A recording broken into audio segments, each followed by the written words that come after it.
Afin de pouvoir publier cette vidéo, on a préféré mettre ce petit chat mignon. Bonjour à tous et bienvenue dans Tech Break, votre rendez-vous hebdomadaire par 01net.com. Et l'actualité cette semaine, ça se passait en Australie. C'est le ministère de l'Intérieur australien qui propose une nouvelle manière d'accéder aux sites porno. Ça se passerait par reconnaissance faciale. Du coup, avant d'accéder au contenu, le visage de la personne concernée, il serait mis en relation avec une base de données nationale dans laquelle il y a potentiellement vos photos de permis ou de carte d'identité ou autre. L'idée de ce Face ID du sexe, c'est de protéger les enfants du porno et d'éviter qu'ils prennent la carte d'identité de papa ou maman pour aller se connecter. Après, ça reste un énorme projet, la preuve en est, l'Australie ne sait même pas encore comment l'internaute va transmettre l'image de son visage, ce qui est quand même la base. La vraie question qu'on peut se poser, admettons que ce système devienne une norme, est-ce que les données seront sécurisées? C'est vrai que s'il y a une base de données qui répertorie tous les gens qui vont sur les sites porno, il y a peut-être 2-3 hackers qui vont s'y intéresser, soit pour faire du chantage, soit pour faire fuiter les données. C'est notre question de la semaine, est-ce que vous trouvez que la proposition australienne est une bonne idée? Oui ou non? Justifiez votre réponse dans les commentaires, on a hâte de vous lire et on en choisira 2 la semaine prochaine.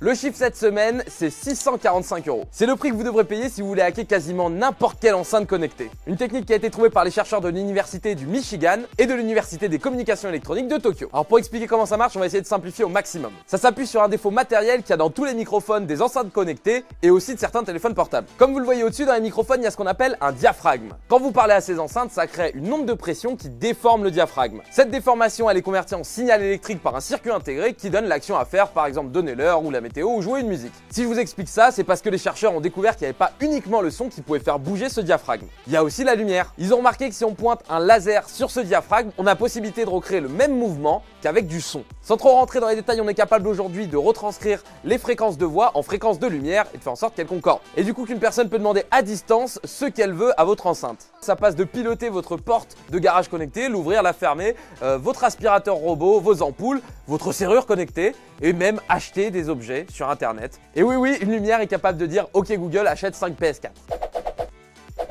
Et place au concours, la semaine dernière on vous offrait vos places pour l'événement Halloween du Manoir de Paris et c'est Jérôme Portier qui les a gagnés.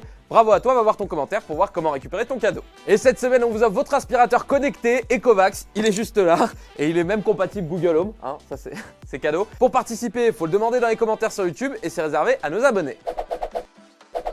La vidéo cette semaine, elle est un peu triste. I know now how big of a mistake this was, and there's nothing I can. Ce garçon, c'est Face Jarvis. C'est un streamer Fortnite et il est en pleurs parce qu'il s'est fait bannir du jeu à vie. Les raisons de son ban, elles sont pas complètement injustifiées. Dans une de ses vidéos, il a utilisé un M-Bot. C'est un outil qui vous permet de viser tout seul. C'est un peu de la triche du coup. Il y a pas mal de gens sur Twitter qui l'ont soutenu avec le hashtag FreeJarvis et même Ninja y est allé de son petit message de soutien. La question qu'on peut se poser, c'est est-ce qu'un streamer qui vit de Fortnite et qui souhaite montrer l'utilisation d'un outil sur le jeu mérite un ban à vie, même si c'est de la triche? Et la semaine dernière, on vous demandait ce que vous pensiez des AirPods Pro et vous nous avez répondu. Christian Maurice, lui, les aime bien, il nous dit qu'il les trouve un poil en dessous de son QC35 qu'il a déjà et il n'est pas hyper convaincu par la fonction transparence. Et Victor, lui, les a, il les trouve excellents, pourtant il aime pas trop les intras habituellement et il a surtout hâte d'une mise à jour qui viendra corriger les quelques petits bugs qui restent. Et merci à tous pour vos commentaires, vous êtes nombreux à les avoir achetés, c'était super intéressant de vous lire. Et c'est la fin de cet épisode de Tech Break, merci à tous de l'avoir suivi. Pensez à mettre un petit pouce bleu si la vidéo vous a plu, à commenter et donner votre avis sur l'épisode, ça nous fait toujours plaisir. Et moi je vous donne rendez-vous la semaine prochaine ici. Salut!